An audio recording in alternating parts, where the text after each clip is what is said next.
햇살이 따스한 봄날입니다. 어스틴 주님의 교회 매일 말씀 묵상으로 하루를 시작하시는 여러분들을 환영합니다. 안녕하세요, 성도 여러분. 5월 8일 월요일 말씀 묵상 시작하겠습니다. 오늘 함께 묵상할 말씀은 사무엘하 15장 12절부터 23절입니다.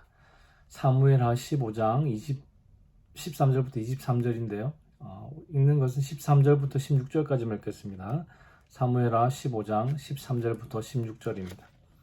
전령이 다윗에게 와서 말하되 이스라엘의 인심이 다 압살롬에게로 돌아갔나이다 한지라.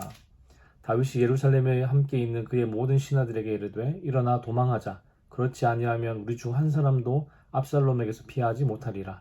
빨리 가자. 두렵건대 그가 우리를 급히 따라와 우리를 해하고 칼날로 성읍을 칠까 하노라. 왕의 신하들이 왕께 이르되 우리 주 왕께서 하고자 하시는 대로 우리가 행하리이다. 보소서 당신의 종들이니이다 하더라. 세상에서 제일 재밌는 구경은 싸움 구경이다 라는 말이 있습니다.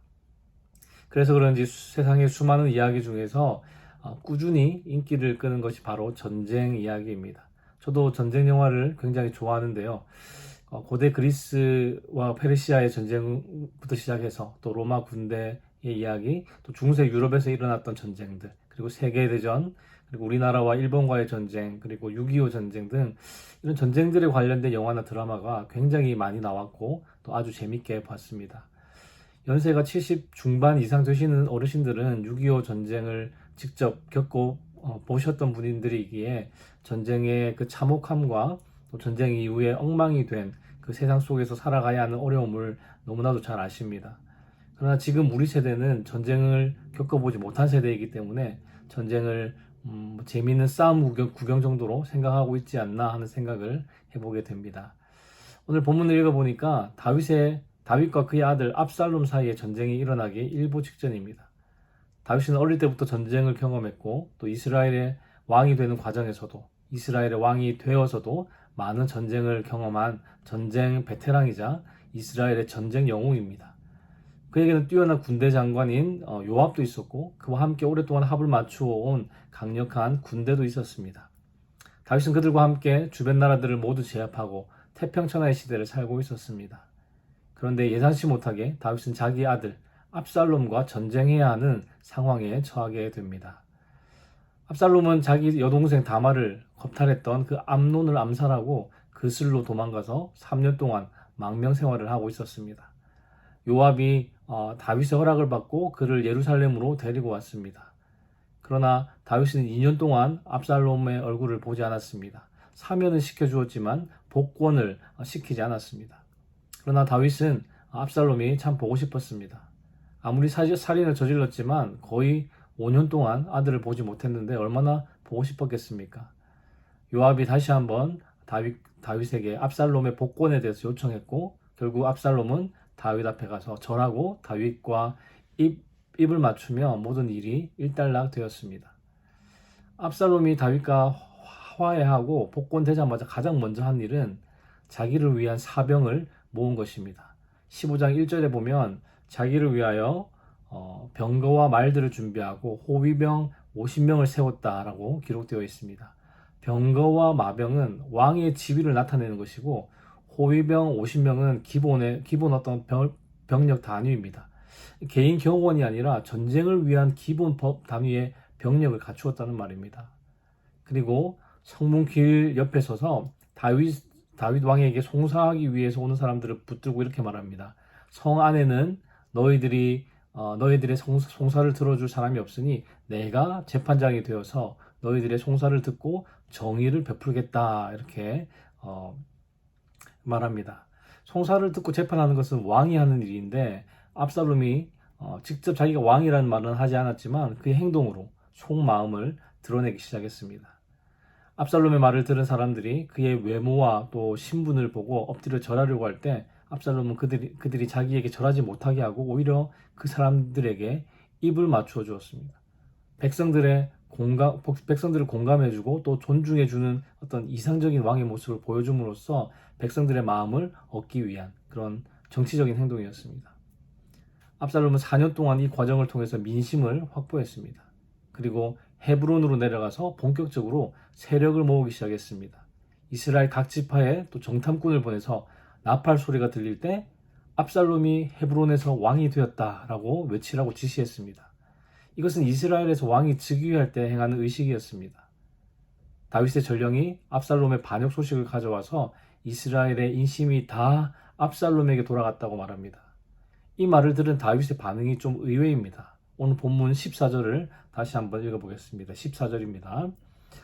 다윗이 예루살렘에 함께 있는 그의 모든 신하들에게 이르되 일어나 도망하자. 그렇지 아니하면 우리 중 한 사람도 압살롬에게서 피하지 못하리라. 빨리 가자. 두렵건대 그가 우리를 급히 따라와 우리를 해하고 칼날로 성읍을 칠까 하노라. 이스라엘의 전쟁 영웅인 다윗의 입에서 이런 말이 나올 거라고는 상상하지도 못했습니다. 함께 힘을 합해서 싸우자도 아니고 도망가자, 빨리 가자, 두렵다 이런 말이 다윗의 입에서 나왔습니다. 다윗에게는 요압이라는 위대한 장군도 있고 다윗과 함께 이 나라를 세우고 유지하고 있는 그런 군대가 있습니다. 충분히 압살롬의 반란군을 대적할 수가 있었을 텐데 왜 다윗이 압살롬과의 정면 승부를 피하는 쪽을 선택했는지 이해할 수가 없습니다. 그 이유에 대해서는 성경에 기록되어 있지 않기 때문에 다윗의 의도를 정확하게 파악하기는 어렵습니다. 그러나 우리가 사무엘상 말씀에 등장하는 다윗의 이야기를 이렇게 쭉 보면서 그가 어떤 사람인지 다시 한번 생각해 본다면 다윗의 이런 결정을 충분히 이해할 수 있게 됩니다.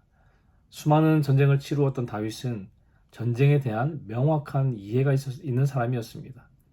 소년 다윗이 거인 골리앗과 싸울 때 그는 골리앗에게 이렇게 선포했습니다. 사무엘상 17장 47절인데요. 제가 읽어드리겠습니다.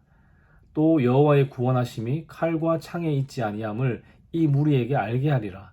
전쟁은 여호와께 속한 것인즉 그가 너희를 우리 손에 넘기시리라. 모든 전쟁은 장군의 어떤 능력이나 군사력에 있는 것이 아니라 오직 여호와 하나님께 속했다는 것을 다윗은 명확하게 알고 있었습니다. 그 이후로 다윗은 많은 전쟁에 참전했고 하나님의 도우심을 직접 경험했습니다. 여러분, 전쟁이라는 것은 목숨이 왔다 갔다 하는 곳입니다. 그 맹렬한 싸움의 현장에서 이 전쟁은 하나님께 속했다라고 외치는 사람은 어떤 사람입니까? 하나님의 주권을 인정하는 사람입니다. 자기의 목숨도 전쟁의 승패도 한나라의 운명도 하나님의 주권에 달렸다는 것을 인정하는 사람이라는 것이죠. 다윗은 그것을 확실하게 알고 있었고 또 경험했던 사람입니다. 여러분, 하나님의 주권을 인정하는 사람은 아무 전투에나 나서지 않습니다. 그리고 자기 자신을 위해 싸우지도 않습니다. 하나님의 주권을 인정하는 사람은 어떤 전투에 나서야 할지, 이것이 반드시 싸워야 할 싸움인지 아니면 피해야 할 싸움인지 지혜롭게 분별해내는 사람입니다. 다윗이 그랬습니다. 다윗은 왕이 되는 과정에서 한 번도 욕심을 부리거나 의도적인 노력을 하지 않았습니다. 왕이 된 이후에도 다윗은 한 번도 왕권을 지키기 위해 전쟁을 일으킨다거나 하지 않았습니다. 그래서 아들 압살롬의 반란군과도 싸우지 않기로 선택했습니다. 그는 자신보다 더 높은 왕이 계시다는 것을 늘 기억하며 살았기 때문에 그런 선택을 할 수 있었습니다. 이것이 바로 하나님의 주권을 인정하는 사람의 삶입니다. 사랑하는 성도 여러분, 많은 사람들이 우리의 삶을 종종 전쟁터에 비유합니다. 전쟁 같은 삶. 여러분들의 삶도 그렇습니까? 직장에서는 승진을 위해서 동료들과 싸우며 경쟁해야 하고, 사업하시는 분들은 다른 업체와 또 피 터지게 경쟁해야 하고, 학교에서는 성적이나 혹은 장학금을 위해서 밤을 새고 공부해야 하고, 가정에서는 끝없는 육아와 집안일과 씨름해야 하는 것들이 바로 우리의 삶입니다. 어떤 때는 삶이 전쟁이구나 하는 생각이 들기도 합니다. 비록 칼이나 총을 들고 하는 전쟁은 아니지만 우리의 삶을 좌지우지할 수 있는 현실이라는 이 전쟁터에서 우리는 하루하루 살아갑니다. 오늘 말씀을 통해 하나님께서 우리에게 주시는 교훈은 전쟁 같은 우리의 삶 속에서 다윗처럼 늘 하나님의 주권을 인정하며 전쟁은 하나님께 속했다라고 외칠 수 있는 우리가 되어야 한다는 것입니다. 여러분, 우리의 인생은 하나님께 속했습니다. 하나님께서 주관하십니다.